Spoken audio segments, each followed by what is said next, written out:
All right, let's jump right in. We're going to focus on a single, absolutely electrifying moment from the book of Genesis. Now, on the surface, it looks like a classic story of triumph, right? Joseph, the former slave, gets made viceroy of all of Egypt. It's incredible.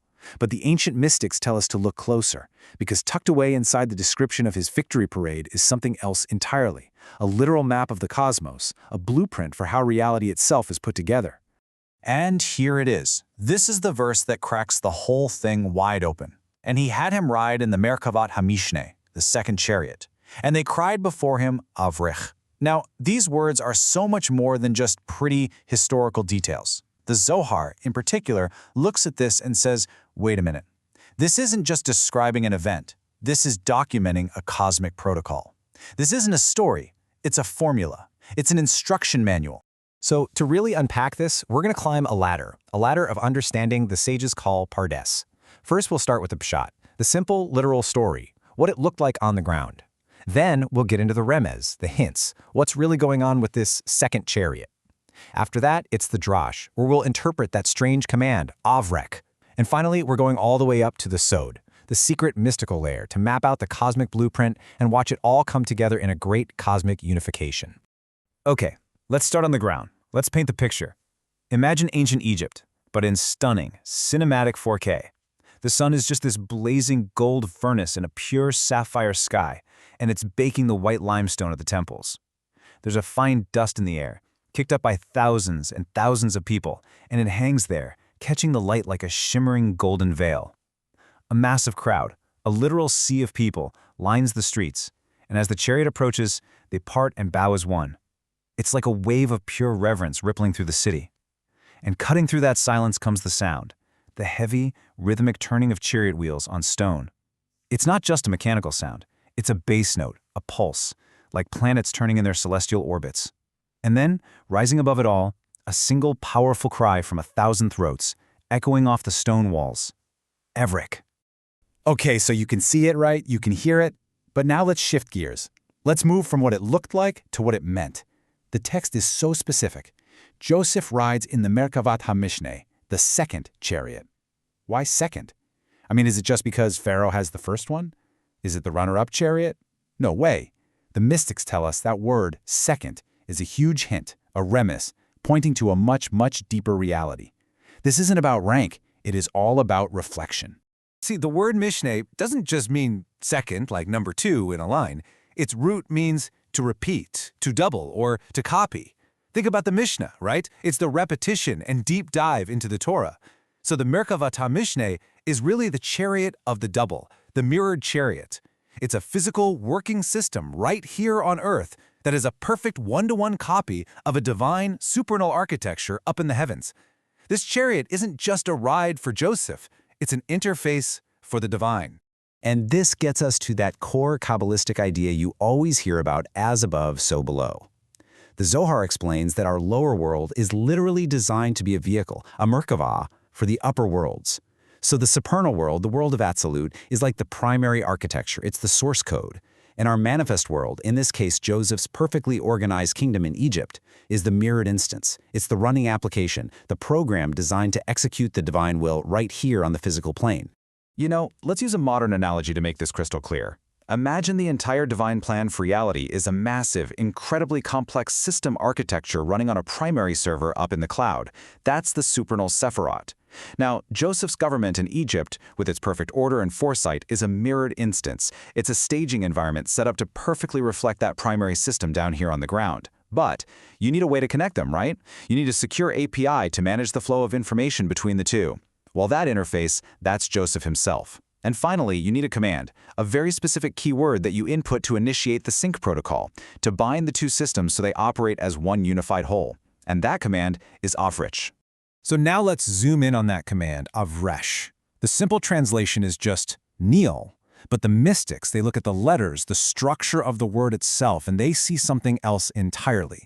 This isn't just a command for the people to show respect. It is an active, divine command, a cosmic keyword that executes a profoundly powerful function. The word Avrech is like a gemstone with many facets. On the surface, sure, it means kneel or to bless. You go a little deeper into the level of Drash, and you can split it into two words, Av and Rek, father to the king, acknowledging Joseph's incredible wisdom. But when you get to the deepest, mystical layer, it's revealed as an activation code. It is the command that initiates the unification of the masculine and feminine divine energies that animate all of reality. Let's break this down with a couple of different analogies. First, for all the gamers out there, imagine your character finally unlocks an epic vehicle, right? And it's a perfect copy of some legendary god-tier mount. To activate its ultimate power, you have to use a special command, Avrech, and what it does is it syncs two different energy sources, let's call them sun energy and moon energy, to power it up for its world-saving mission. Now for the cosmic engineers in the room, an authorized user, Joseph, initiates a synchronization protocol, Avrech, to bind two primary divine subsystems, the masculine energy of Tiferet and the feminine energy of Malchut, locking them into a single, stable, unified operational architecture. See? Same process, different languages. And with that, we're going in deep. We are now officially entering the Sod, the secret level. We're about to look directly at the source code of the cosmos, the divine emanations that Kabbalah calls the Sephirot.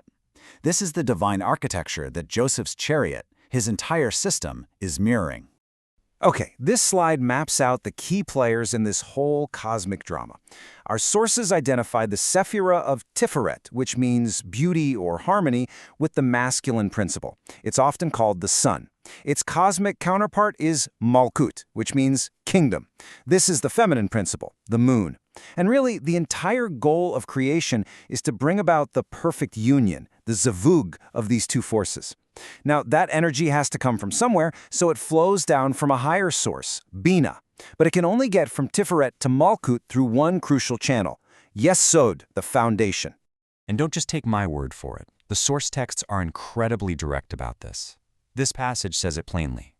The sun and moon, which are Tiferet and Malchut, are established in it, meaning in the firmament of Yesod, and from there they nurse. Yesod is the celestial conduit. It's the firmament that aligns them, connects them, and nourishes them, allowing that divine energy to flow perfectly between them. So let's bring this all back to our chariots. What's happening in Genesis isn't about two physical wooden chariots. Not at all. It's about the perfect, breathtaking alignment of the supernal chariot, which is the divine architecture of the masculine outflow, Tiferet, the sun, with its perfectly prepared receptacle right here on earth, the second chariot.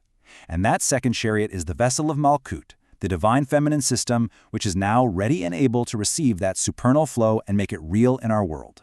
But for this incredible alignment to happen, for these two vast cosmic systems to actually connect, you need an interface, you need a connector.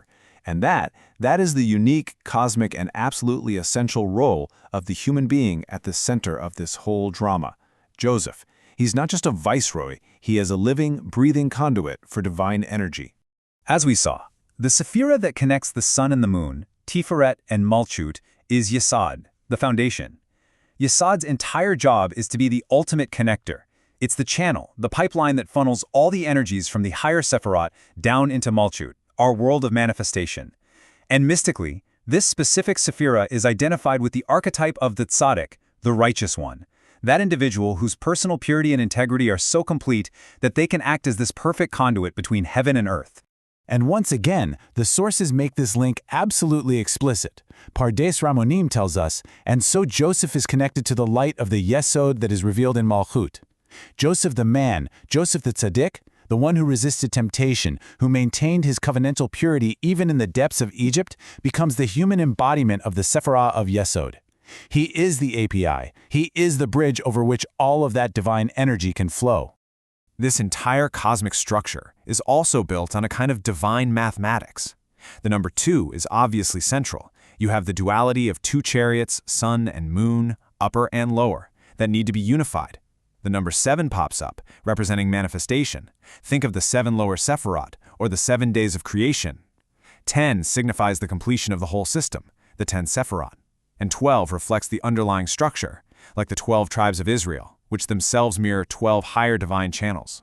And now we can finally see the grand finale. We have all the pieces on the board, the mirrored systems, the binding command, the divine blueprint, and the human connector. So let's see what happens when the Avrech protocol is initiated.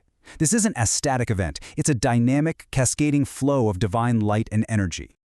The Zohar describes this flow with absolutely beautiful color symbolism. It begins as pure potential, a brilliant white or gold light streaming from the highest Sephirot. As it flows into the harmonizing center of Tiferet, it transforms, becoming a vibrant green, the color of life itself. And then this energy is channeled through Joseph, through Yesod, into the vessel of Malchut, where it finally manifests as a deep, royal sapphire blue, the color of the divine will made real in our world. But here is the most crucial point of all. This unification, this incredible light show, it's not automatic. The sources stress this over and over again. The union of heaven and earth requires an arousal from below. It has to be triggered by actions in our world. Joseph's righteous governance, the creation of that mirrored system in Egypt, and the collective, unified cry of Avrech, these are the deeds of the people below that flip the cosmic switch. And what is the ultimate result of this entire process? The mirroring of the chariots, the binding command of Avrech, the channeling through Joseph, this arousal from below? It's the achievement of the number one. It is Yesod, oneness. For one perfect, powerful moment, the separation between the upper and lower worlds, between the sun and the moon, between the spiritual and the physical, is completely overcome. The system is whole. Heaven and earth are perfectly synchronized and operate as a single, unified reality. So you see, Joseph's chariot ride is so much more than ancient history. It's a timeless blueprint. It's telling us that our world and our own lives are designed to be that second chariot. Our actions, our integrity, our efforts to create just a little harmony and order down here, that's the arousal from below that can trigger a flow of divine blessing into the world. Which really leaves us with a final, pretty provocative thought. If our world is a mirror of the sublime, what reality are you reflecting today? Thank you for joining us for this complete journey through the Pardes. We hope these ancient truths help you and your family improve your own dimensions this week. If you enjoyed this full chapter deep dive, please like, subscribe, and share which part of the journey touched your soul in the comments. We'll see you in the next chapter.